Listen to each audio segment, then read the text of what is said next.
stand up for Canada with me. Carney's Canada. The Liberals pull off a stunning come-from-behind victory. Tonight, setting the stage for the next chapter in Canada's political story and the fallout from last night's big vote. Good evening. Canadians gave the Liberals a fourth straight mandate during a high-profile and high-stakes election. Prime Minister Mark Carney will now lead a minority government, just narrowly missing out on a majority. There were also gains for the Conservatives and big losses for the NDP. We have comprehensive coverage tonight, and we begin with CTV's Rahim Ladani in studio. Rahim. Michelle and Nathan, while some ridings were won by thousands of votes, there are other races which could still see recounts. What is clear, though, is this country's political landscape looks very different than it did before last night, and major parties now have some big decisions to make about their future. Bonjour, Monsieur Carney. Fresh off an historic election win, Prime Minister Mark Carney is back on Parliament Hill. Lots of energy and lots to do, Carney said in French, before adding, "We'll see," when asked when he'll speak with U.S. President Donald Trump. The Prime Minister celebrated with family and supporters through the night after securing a minority government and fourth Liberal mandate. The former central banker's economic background proved to be a Liberal lifeline, successfully pitching himself as the person to take on U.S. tariffs and threats of annexation, while promising to lead Canadians to a more prosperous future. It is a time to be bold, to meet this crisis with overwhelming positive force of a united Canada. Because we are going to build. The federal Conservatives will remain official opposition after gaining at least 22 new seats. The party flipped several battleground ridings and its vote count surged. But in one of the biggest election surprises, leader Pierre Poilievre lost his own seat, which he had held since 2004. But change is hard to come by. It takes time. It takes work. And that's why we have to learn the lessons of tonight. Despite not having a spot in the House of Commons, there is precedent for Poilievre to stay on as party leader, and many believe he has the party's support. And given the results that the Conservatives posted, he can make a case that he should be staying. Better results than they had coming into the election, and surely there's going to be some Conservative MP who's willing to give that up, or will be, nudged to give it up. Like Poilievre, NDP leader Jagmeet Singh also lost his seat in British Columbia. An emotional Singh told supporters he plans to step down. I've been informed our party leader that I'll be stepping down as party leader as soon as an interim leader can be appointed. The NDP lost more than a dozen seats it had at dissolution and is set to fall short of official party status. That will mean less money for the party and fewer opportunities for MPs to debate during question period. I remember in 1993, we lost official party status then, and we had to go through a rebuilding process, and we did it, and we strengthened during that process. Meanwhile, the Bloc Québécois lost at least 10 seats, almost entirely to the Liberals' gain. Leader Yves-François Blanchet won back his seat and said he's not sure he would have done anything differently during the campaign. The Prime Minister's office released a statement this afternoon saying Carney spoke with U.S. President Donald Trump today. His office says the leaders agreed on the importance of the two nations working together as independent and sovereign nations and agreed to meet in person in the near future. Reporting live, I'm Rahim Ladani. Nathan, back to you. Thank you, Rahim. Looking closer to home, the Liberals were able to maintain control in Toronto for the most part. This is what it looked like before the election. And in a bit of musical chairs, the lone Conservative seat just changing to another riding after last night's vote. With more on the story, the Toronto story, here's CTV's Natalie Johnson. Fortress Toronto stayed strong for the Liberals last night. Despite some tight races, the red team pulled off a near sweep of the 416. We are painting Toronto red! Chrystia Freeland, whose dramatic resignation from cabinet in December catalyzed the fall of Justin Trudeau and led to this election, easily held on to her University Rosedale seat.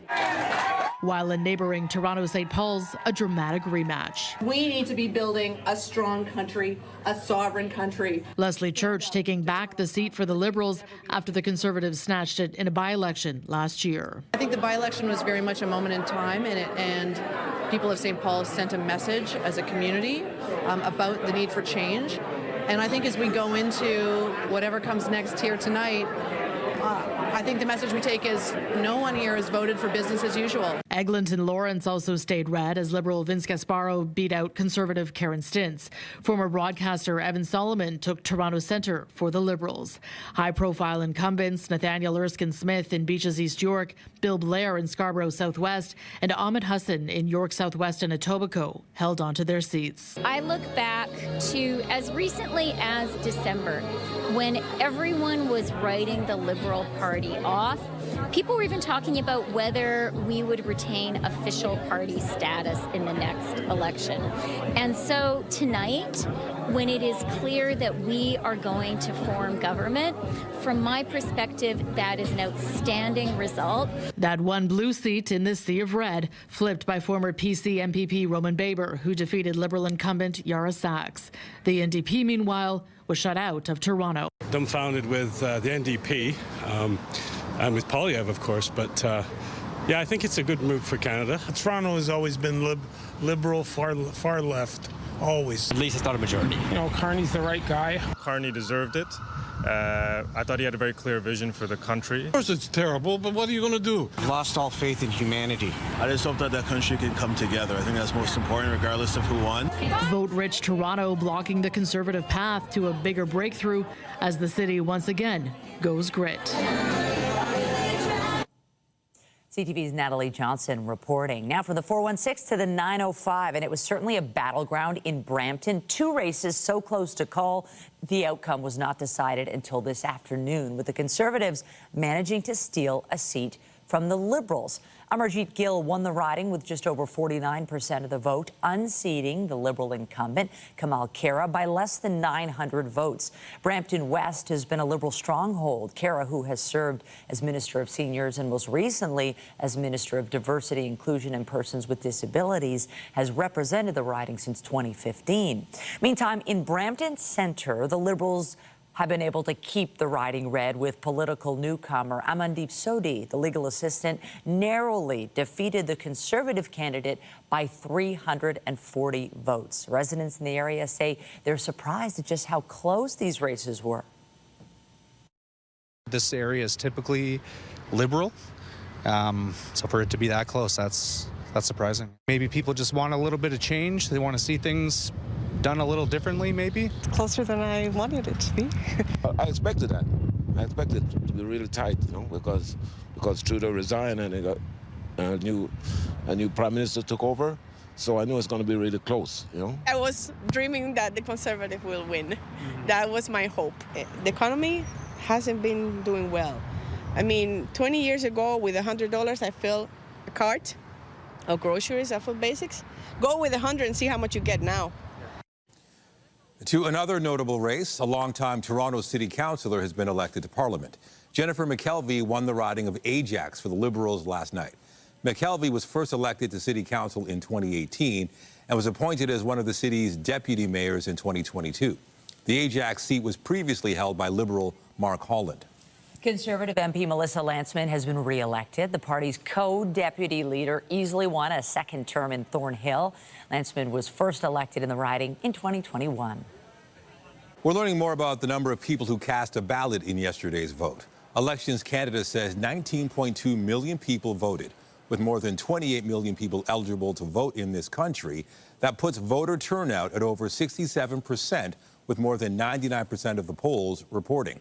That's up from 62% in the 2021 vote.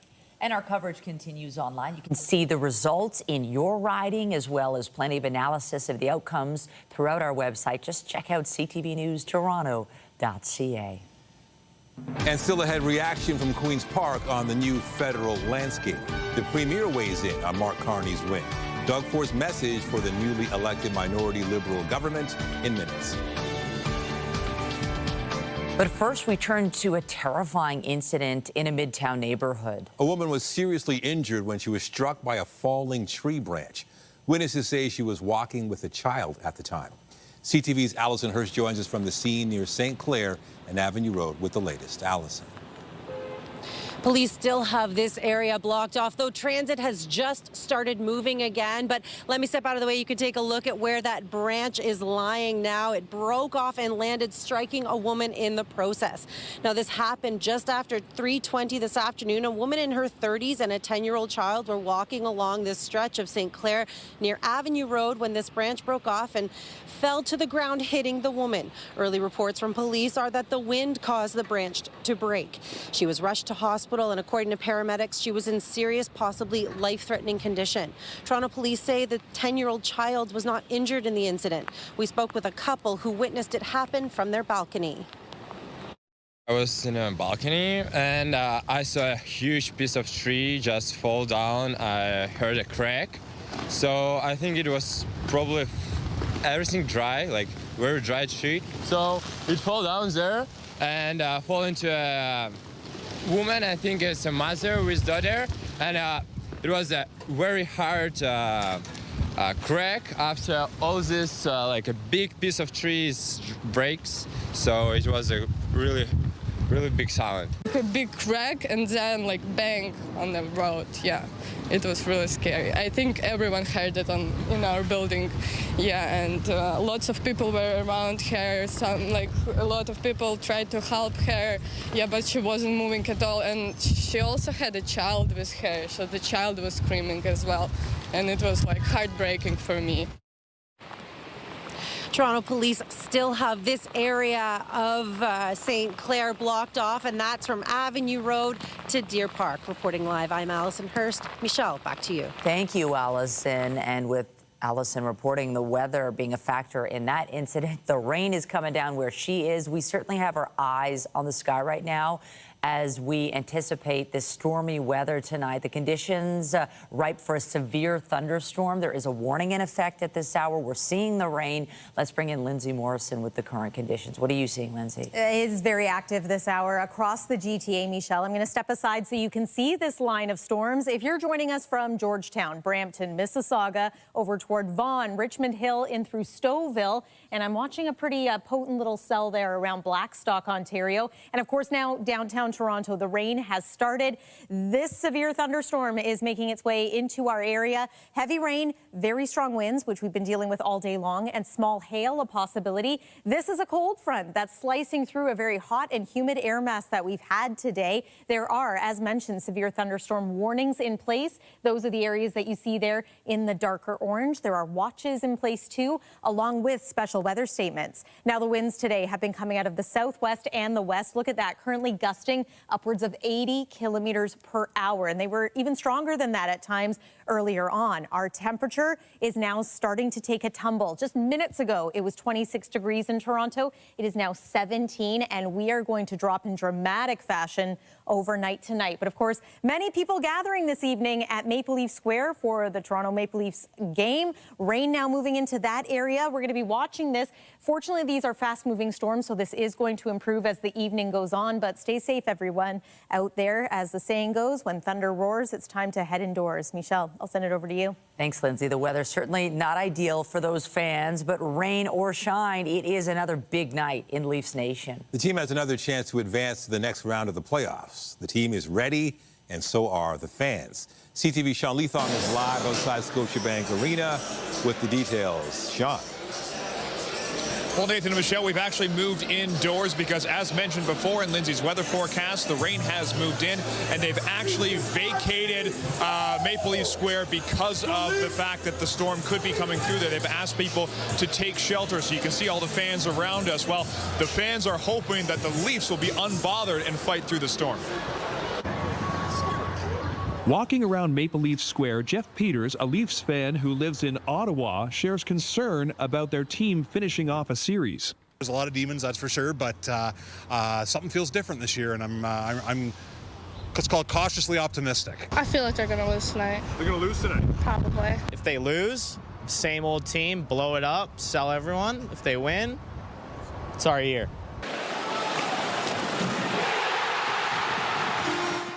After losing Game 4 in overtime, the Leafs and Sens are back in Toronto. And on the morning of Game 5, there was question about Leafs captain Austin Matthews, who missed yesterday's practice. What's your sense of where Austin is after a day off of rest? Rested. And the tone set by Coach Craig Berube is different than in years past. Nerves seem nowhere near this group, as the captain was talking about the excitement of playing at home. Yeah, it's been great. I mean, it's been awesome. You know, I expect it to be even louder and rowdier tonight, but, you know, the first two games here at the start of the series was, the atmosphere was incredible. The fans are great, and just a lot of fun to play in that kind of atmosphere. This is the second opportunity for the Leafs to end the series, something noted for a team that has only won one series-clinching game in the past 9 years. Try not to think too much about that and try and focus, you know, kind of the process. Yeah, I mean, we of course we want to close it out as quickly as we can. We wanted to close it out in Game 4, but it didn't happen. If it does happen, it would be the first time the Leafs have closed out a series at home in 21 years. So 21 years ago, the last time the Leafs closed out a series at home, it was Game 7 against the Ottawa Senators. So we'll see what can happen tonight and see if they can get it done. Reporting live, I'm Sean Leathon. Nathan Rochelle, send it back to you. Well, they can get it done. Thank you, Sean. Over to Queen's Park, there is plenty of reaction tonight to last night's election. Premier Doug Ford offered his thoughts on the results, calling on the Liberals to come up with a plan to combat U.S. tariffs. CTV's Queen's Park Bureau Chief Siobhan Morris has the details. With congratulations out of the way, Ontario's Premier has a message for the Prime Minister. It's not business as usual. That's not going to cut it. We have to make sure that we move fast, immediate, or if not, President Trump is going to eat our lunch. Looking for collaboration on speeding up mining, infrastructure, and tearing down interprovincial trade barriers. I'm going to hold his feet to the fire. We're going to work well together, and I encourage all parties to work together for the common good. But Doug Ford is facing blowback from Conservatives for publicly criticizing Pierre Poilievre's campaign. Sometimes the truth hurts. The relationship between the leaders, frosty. The morning after the Conservative loss, including an upset for Poilievre in his own riding, Ford brushes off questions about regrets. I'm the Premier of Ontario. I have to make sure that we focus on driving economic, you know, the economy moving forward, economic prosperity. But on election night, Jamil Javani, a one-time advisor to the Ford government on equity issues, And I am so proud to have him here today, laid into the Premier. Javani accusing Ford of sabotage, of being a Liberal hype man. Yeah, I know. Anyways, I'm not worried about that. Opposition leaders agree this should be a moment of unity for common cause. Canadians chose the right person who we trust, who has the credentials to sit across the table from Donald Trump and negotiate the best deal for Canada. Election night was rough to watch for Ontario's New Democrats, their federal cousins losing many experienced MPs and party status. It makes our job even more clear because we have to be that progressive voice for Ontario, not just here in the legislature in Ontario, but actually at the federal level as well. While there's agreement that Canada needs to build more and faster, opposition leaders say there are limits. Undermining environmental protections that are critical to protecting our lives, livelihood, property, and infrastructure is not how we protect this province. Doug Ford won't opine on whether Pierre Poilievre is right to stay on as federal Conservative leader, but he makes clear it's not a job he's interested in, focused here at Queen's Park, not on Parliament Hill. Siobhan Morris, CTV News. The Ford government is moving forward with its plan to build a tunnel under the 401. The province has put out a request for proposals to conduct a feasibility and congestion relief study. Premier Ford says a tunnel under the 401 from west of the 410 in Mississauga to east of Scarborough will reduce gridlock and support economic growth. Ford announced the plan to put a tunnel under the 401 in September and made it an election promise during the provincial campaign in February. There's still no estimate on how much the tunnel is expected to cost. The province is also promising to crack down on auto theft, unveiling new legislation targeting technology that criminals use to steal vehicles. CTV's Janice Golding reports. We've all seen the videos, thieves brazenly stealing cars right out from under people's noses, and all it takes is minutes. But our government's message is loud and clear. Your time is up. But at an announcement in Brampton today, the province promised to crack down harder on auto theft, proposing new legislation to allow police to search for and seize keyless entry devices used to steal cars. Criminals are relying on these electronic devices. And our legislation, if passed, will give police the authority to search for and seize fob programming devices, fob scanners, and smartphones loaded with applications that can be used to steal a car. The bill would amend the Highway Traffic Act to give police the authority to search for and seize these devices. This will give police the strong tools they need to keep these devices off the streets and out of the hands of criminals. With these increasingly using keyless entry technology, police say this gives them another tool to stop thefts before they happen. It is another step forward in supporting our community and our service in the critical work that they do every day to dismantle organized crime and hold offenders accountable. Peel Region has been called the auto theft capital of Canada, with the most cars stolen in our country per capita in 2023. Still, as Peel's deputy police chief points out, progress is being made. Last year, the number of stolen cars dropped 14%, and now? The first quarter of 2025, it has dropped by 45%. And to add some perspective to that, that is $60 million in vehicles. In addition to today's proposed legislation, the province is permanently creating a dedicated major auto theft prosecution response team. It will help give legal advice and support to police services in hotspots like Ottawa, Toronto, Brampton, Newmarket, Durham, London, and Windsor. Janice Golding, CTV News. A suspect's been charged in connection with a deadly stabbing at an Etobicoke motel over the weekend. It happened near Royal York and the Queensway shortly before 9:30 a.m. Sunday. Police say two men were in a motel room when one stabbed the other. The victim was rushed to hospital, where he later died. The suspect was arrested at the scene. Now, 57-year-old Tanish Magranovsky has been charged with second-degree murder. In York Region, police have made an arrest in the murder of a man in Vaughan. 50-year-old Rakesh Rick Joshi was found dead inside a home near Bathurst and Rutherford in September of 2023. Police say he died from a significant head injury. Yesterday, detectives charged 51-year-old Alexander Chernia with first-degree murder. Now to the latest on the deadly attack at a weekend festival in Vancouver. Health officials say the accused was under the care of a mental health team and was on leave from hospital. CTV's Andrew Johnson reports. We're learning more about the mental state of the man accused of mass murder on a Vancouver street and the victims who were in the wrong place at the worst time. At massive memorials in East Vancouver, emotion is raw. The moment we stepped in here, you can feel that pain.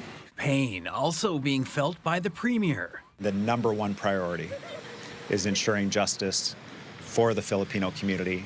David Eby is also confirming the accused killer, Kai G. Adam Lowe, who police say was behind the wheel of the SUV that plowed through pedestrians at a street festival, killing 11 of them, was under the supervision of a mental health care team. For me, that leads to a whole array of additional questions, and I just want to assure British Columbians that if the criminal process is not able to surface these issues and answer these questions that we have, that we will call a full public inquiry. That comes after Vancouver police said Lowe had a brush with law enforcement the day before the attack. That contact was not criminal in nature, and it did not rise to the level where mental health intervention was required. Online fundraisers are generating hundreds of thousands of dollars for the families of victims. People like Richard Lee, his wife Lynn, and their 5-year-old daughter Katie, all killed, leaving behind 16-year-old Andy. He's still trying to absorb the situation, and I don't think he has fully comprehend what have happened. And Kira Salim, a teacher who moved to Canada from Brazil, described as deeply committed to young people. In the legislature, BC's opposition Conservatives are straight up asking the question, did the system fail both the accused and the victims? A debate just getting started. Andrew Johnson, CTV News, Vancouver. Returning to our coverage of the federal election, and Donald Trump was a central figure throughout the campaign. The U.S. president has not commented publicly on last night's results, but the Prime Minister's office said today President Trump has spoken to Mark Carney and congratulated him on his victory. The PMO says during a phone call, the two leaders agreed on the importance of Canada and the United States working together as sovereign nations for their mutual benefit, noting both men have agreed to meet in the near future. Meanwhile, French President Emmanuel Macron posted this on X saying, "Dear Mark Carney, congratulations on your victory. You embody a strong Canada in the face of today's challenges.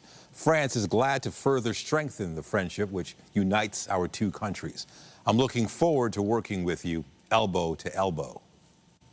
The UK's Prime Minister also took to social media saying congratulations to Mark Carney on your election victory. We will work together to deepen our economic relationship and deliver security for working people in the UK and Canada. Keir Starmer also said he welcomes Carney's leadership on international issues and will continue to work closely on defence, security, trade and investment. And the president of the European Commission is also reacting. Ursula von der Leyen posting this message on X saying, "Congratulations to Mark Carney and the Liberal Party on their election victory. The bond between Europe and Canada is strong and growing stronger. I look forward to working closely together, both bilaterally and within the G7. We'll defend our shared democratic values, promote multilateralism, and champion free and fair trade." In the U.S., Donald Trump is scheduled to sign an executive order intended to soften the impact of his 25% auto tariffs. We just wanted to help them during this little transition, short term. And during this little, if they can't get parts, it has to do with a very small percentage. If they can't get parts, we didn't want to penalize them. The changes mean auto companies will be provided with credits for up to 15% of the value of vehicles assembled domestically. Officials say these could be applied against the value of imported parts, allowing time to bring supply chains back to the U.S. It's not immediately clear what the impact of the order will be for Canada's auto industry. It has already received a partial exemption for vehicles compliant with the Canada-U.S.-Mexico trade agreement. The current duties only affect the value of the non-American parts of finished vehicles in Canada. Trump is marking 100 days in office today. In Ottawa, the new U.S. ambassador to Canada presented his credentials to the Governor General today. Pete Hoekstra handed over his letter of credence during a ceremony at Rideau Hall. New heads of missions must present their letter to the Governor General upon their arrival in Canada before they can conduct their duties. They are the official documents that accredit a diplomat as an ambassador or high commissioner to another country. Hoekstra was confirmed by the U.S. Senate earlier this month. Mary Simon also welcomed heads of missions from other countries today. Well, the lights are back on in Spain and Portugal following those widespread power outages. Some isolated disruptions remain after flights were grounded, public transit was halted, and mobile communications were affected in many areas. By this morning, more than 99% of energy demand in Spain was back. The Portuguese grid operator says all of its 89 power substations are now online, and power has been restored to all 6.4 million customers. Efforts continue to bring back all the electricity and determine the cause of these outages, which remains a mystery. Coming up on CTV News, Amazon takes heat from the White House over word the global retailer was planning to highlight the cost of U.S. tariffs. After the break, what happened when President Trump called CEO Jeff Bezos? Well, it is a stormy evening, and it has been a windy day. Just recently, a peak wind gust of over 100 kilometers per hour has been recorded at Toronto Pearson, 90K gusts around Hamilton and St. Catharines. So it's been a while since we've had severe thunderstorms quite like this. Here's a reminder of the criteria: strong wind gusts, hail, and in some cases we've had that around the GTA today, and heavy downpours. You need one or more of those items in order for it to reach the criteria. An updated look at our radar imagery, still quite stormy downtown Toronto, and then we are going to be downright chilly through the night tonight and into the day tomorrow. Stay with us. A full look at your weather forecast is after this break, and we've got another full night of great shows for you right here on CTV. Stay with us. The White House took aim at online giant Amazon this morning. It was over reports the world's biggest e-commerce platform was planning to highlight the cost of U.S. tariffs to its shoppers. This is a hostile and political act by Amazon.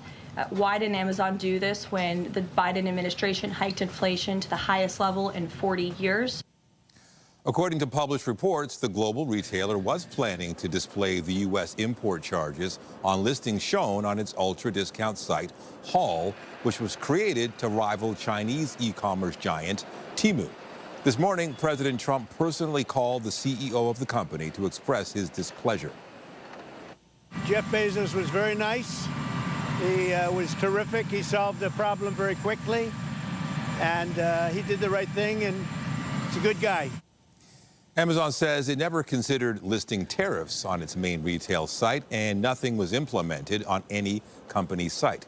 The company admitted its discount site considered the idea on certain products, but it was never approved. Well, it is an active evening on the weather front. All that heat we had earlier today that we were marveling at, it's going away, and there's some stormy conditions. Yeah, I wonder how many people might have been caught outside with all this rain coming down. Hopefully not many. It is a busy night in the city tonight. A couple of sports events taking place, as we know. Just a few. Just a few. And yes, there's some very fast-moving storms. That's the best part about this, is these storms are on their way out. In fact, as we speak, the sun is shining in many areas. Even some reports of rainbows around the GTA, so we like to hear that. Let's take a live. See, it is still quite stormy over Lake Ontario. This is looking eastward from downtown towards Scarborough and Durham region. That's where severe thunderstorm warnings remain in place at this hour, but we are starting to see those warnings gradually come to an end. Here's what it looks like. The warning is the areas in the darker orange that you see. This yellow around the Golden Horseshoe, that is a severe thunderstorm watch that remains in place. Again, watches mean that conditions are favorable for the development of storms. Warnings mean that they're happening right now. There's also a widespread special weather statement in place for these very strong winds that we've been dealing with. So this is all along a cold front, which, as mentioned, is cooling us down as those storms move through. A closer look shows, yep, we're just starting to see this activity move out over Lake Ontario. Still quite stormy in eastern sections of the province. We've had thunderstorms today in Muskoka and around the London area. Still a little bit of activity there. And with this, we've had the very strong winds we've mentioned,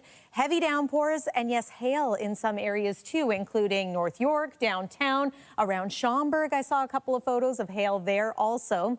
This moves out as we make our way now through the middle part of the evening. Mainly clear skies overnight and into tomorrow, but it is going to be chilly. We'll talk about that in just a moment. Enjoy the sunshine tomorrow, because at least we have that. Overnight into Thursday, cloud cover increases. And then once again, we are looking at the potential for showers both Thursday and for Friday. All right, temperature taking a tumble already. It is 7 degrees in Wyerton. Earlier today, the temperature in some of these areas was in the upper 20s. For example, it is currently 18 degrees in Toronto, but we managed to make it to a daytime high of 27. So we're about 10 degrees cooler already than we were just an hour or two ago.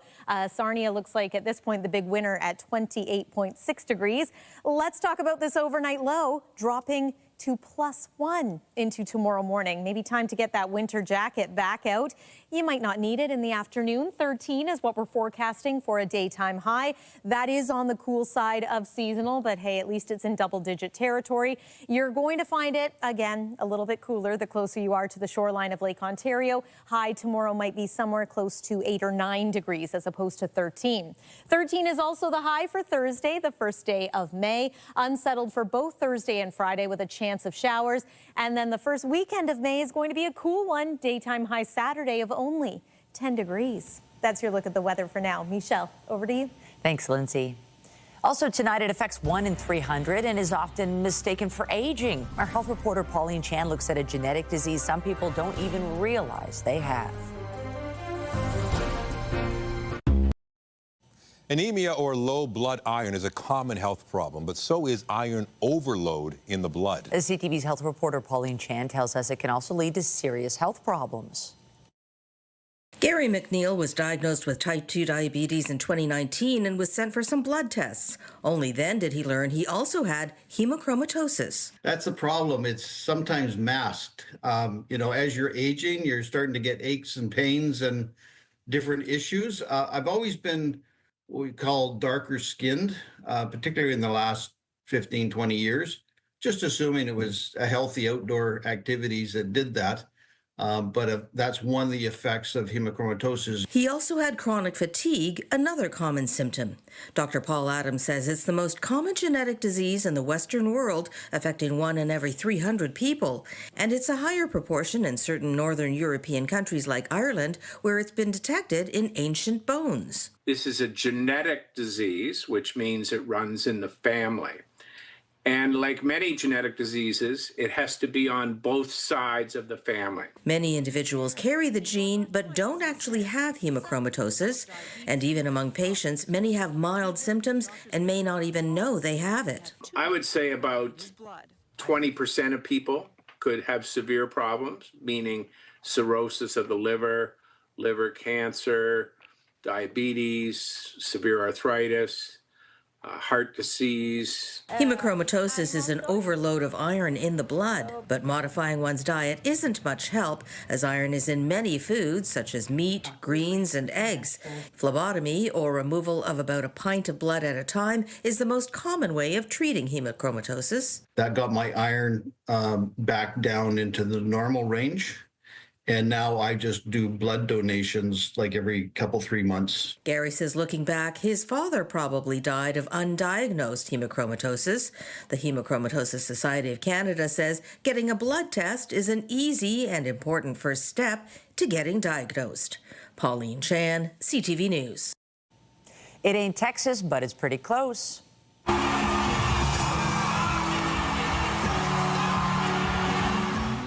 Beyoncé's Cowboy Carter tour kicked off last night in L.A., and that was her daughter, Blue Ivy, dancing on stage. She also brought up her younger daughter, Rumi, during the song Protector. It was her first of 32 stadium shows. Beyoncé will be hitting up 9 cities during this tour, including European destinations. Unfortunately, there are no Canadian stops this time. She'll wrap up the tour in Las Vegas in July. After the break, the Oshawa Generals are staying put. The city and the franchise make a deal that includes a cash injection towards a modernized fan experience. We'll explain. Who's ready? Who's ready to stand up for Canada with me?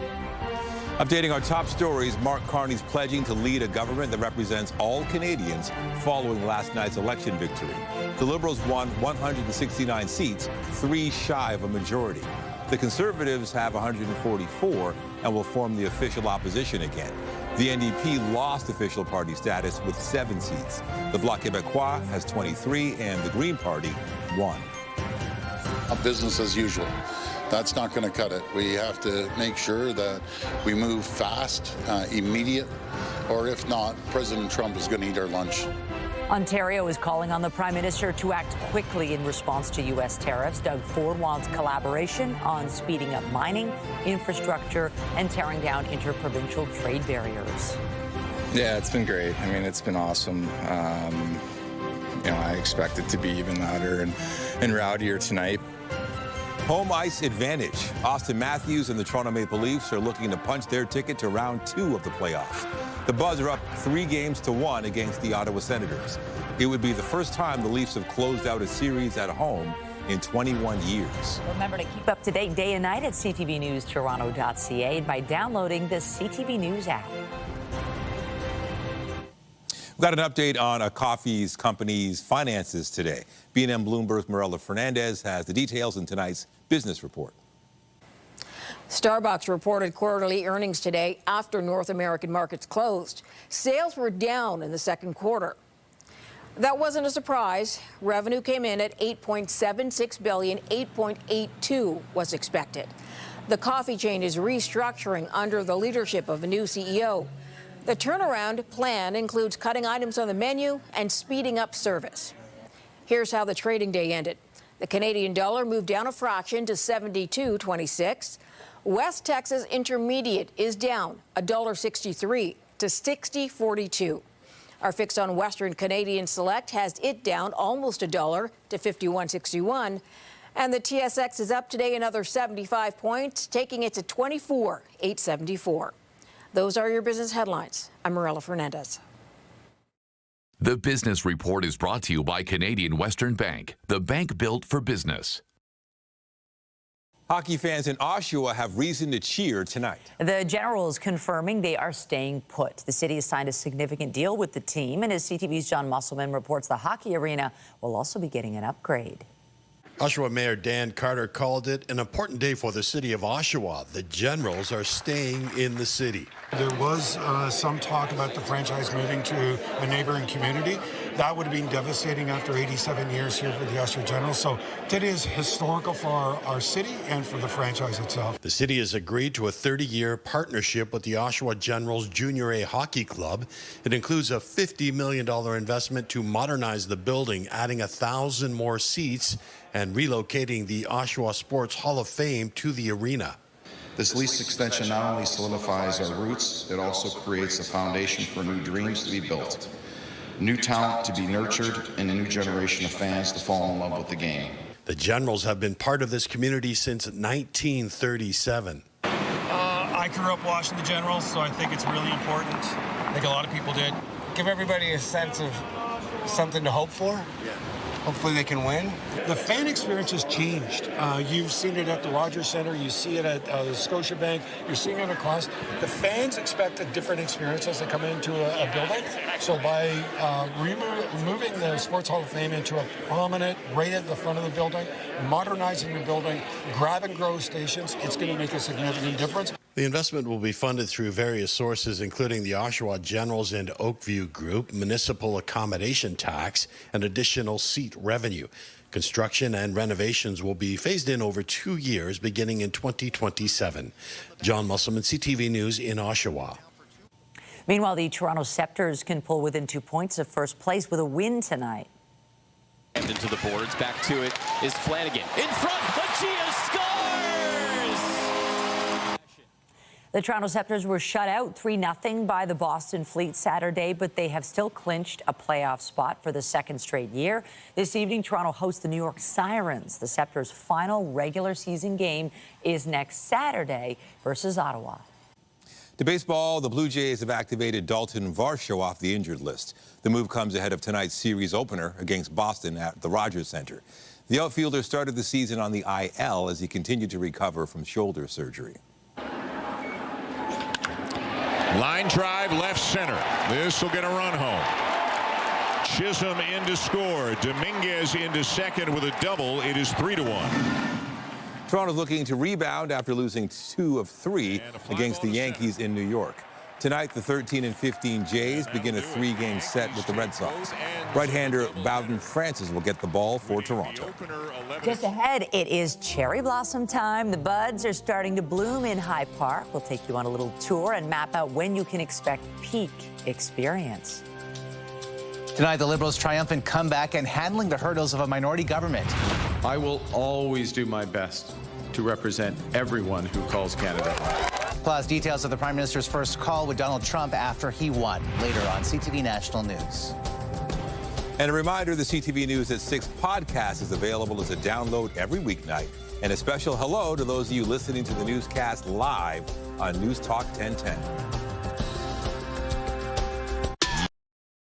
It's a sure sign of the season. Nature about to put on a spectacular display. Toronto's cherry blossoms are blooming in High Park and areas throughout the city. And as CTV's Jessica Smith reports, the flowers are already proving to be a popular attraction.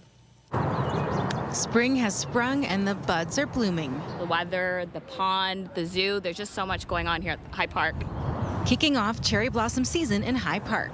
Steve Joniak, a cherry blossom enthusiast and founder of SakuraInHighPark.com, says they are a quintessential part of the season. The Sakura cherry blossom has always been a symbol of spring. It's one of the first blossoms to bloom. They're just beautiful to look at. The trees have a long history in the park dating back to April 1st, 1959, when more than 2,000 were gifted to the city of Toronto by a Japanese ambassador, a gift that keeps on giving. It's really good to have a break from the everyday busyness of life. You know, to be here, everyone's happy, taking pictures of each other. That's what I really like. According to the High Park Nature Center's website, the blooms happen in 6 stages. As of April 28th, the trees are in stage 4, with people taking advantage of the early stage blooms. The cherry blossoms for sure was the immediate draw here. I love how they're so beautiful and they make me feel like I'm in my own world. I like how they're like calming almost. I love how they're pink and make me feel like the main character. I like how they're pretty and they're not like too dark pink, but like they're pale pink. And then peak bloom will likely follow around May 3rd and continue into May 9th. But that all depends on the weather. Once they are at peak bloom and stage 6, they last 4 to 10 days. For more information on the cherry blossoms, you can visit the highparknaturecenter.com or the City of Toronto's website and search cherry blossom. Jessica Smith, CTV News. You know, I'm sure the rain's good for the cherry blossoms too. It is, and there are cherry blossoms all over the city. So in some areas, there's more in bloom, I'd say. Lots of opportunity to check them out. Hopefully the wind didn't do too much damage today. It has been a pretty blustery day overall. We're going to take one more look at the satellite and radar. I'm happy to say that the thunderstorms are moving on out, still impacting part of Durham region, but otherwise out over Lake Ontario, still a little active, moving into the Niagara area and around Norfolk County. There's the remaining watches and warnings. A reminder, we remain under a special weather statement for the winds that are still quite strong out there. 1 is our forecast overnight low for tonight. 13, the high for tomorrow under the sunshine. Just prepare for some showers as we make our way into Thursday and Friday. And the first weekend of May looks a little cool. Michelle and Nathan. Thanks, Lindsay. That's it for us, but be sure to join Omar Sachedina tonight at 11 for CTV National News, followed by Zoraida Allman with your next local newscast at 11:30. Meantime, our coverage continues anytime on CP24 and online at ctvnewstoronto.ca. For Lindsay Morrison and the whole team here, thanks for watching and have a great night. Thanks.